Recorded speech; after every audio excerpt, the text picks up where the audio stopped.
ಈಗ ನನಗೆ ಫೋನ್ ಮಾಡಿ ಹೇಳಿದ್ರು ನನ್ನ ಭೇಟಿಗೆ ಕಾಯ್ತಾ ಇದ್ದಾರೆ.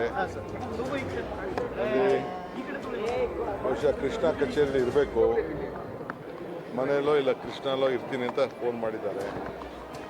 ನಾನು ಅವ್ರಿಗೆ ಈಗ ತಾನೇ ಘೋಷಣೆ ಮಾಡಿದ್ರು ಅಂತ ನನಗೆ ನೀವೇ ತಿಳಿಸಿದ್ರಿ. ನನಗೂ ಫೋನ್ ಬಂದಿತ್ತು, ಭೇಟಿ ಮಾಡ್ತೀನಿ. ಸರ್, ಅವರು ಸಚಿವ ಸ್ಥಾನಕ್ಕಲ್ಲ ಶಾಸಕ ಸ್ಥಾನಕ್ಕೂ ರಾಜೀನಾಮೆ ಕೊಡ್ತೀನಿ ಅಂತ ಒಂದು ನಿರ್ಣಯವನ್ನು ಕೈಗೊಂಡಿದ್ದಾರೆ ಸರ್. ಅವರು ಮನಸ್ಸಿಗೆ ಭಾಳ ನೋವಾಗಿದೆ. ಯಾಕೆಂದರೆ ಒಬ್ಬ ನಿರಪರಾಧಿ. ನಾನು ಪರಿಶೀಲನೆ ಮಾಡಿದ್ದವನು, ಎಲ್ಲ ರಿಪೋರ್ಟು ನೋಡಿದ್ದವನು, ಎಲ್ಲರ ಜೊತೆ ಚರ್ಚೆ ಮಾಡಿದ್ದೇನೆ.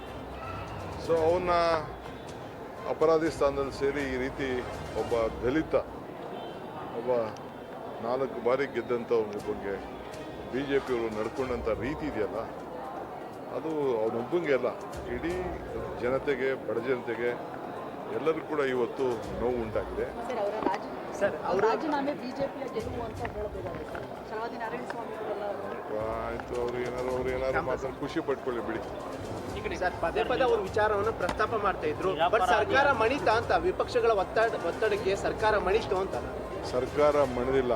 ಒಬ್ಬ ಕಾರ್ಯಕರ್ತ, ನಿಷ್ಠಾವಂತ, ಒಬ್ಬ ಪಕ್ಷದ ಮುಖಂಡ ಪಕ್ಷಕ್ಕೆ ಮುಜುಗರ ಆಗಬೇಕು ಅಂತ ತೆಗೆದುಕೊಂಡಂತಿರೋ ತೀರ್ಮಾನ. Thank you sir.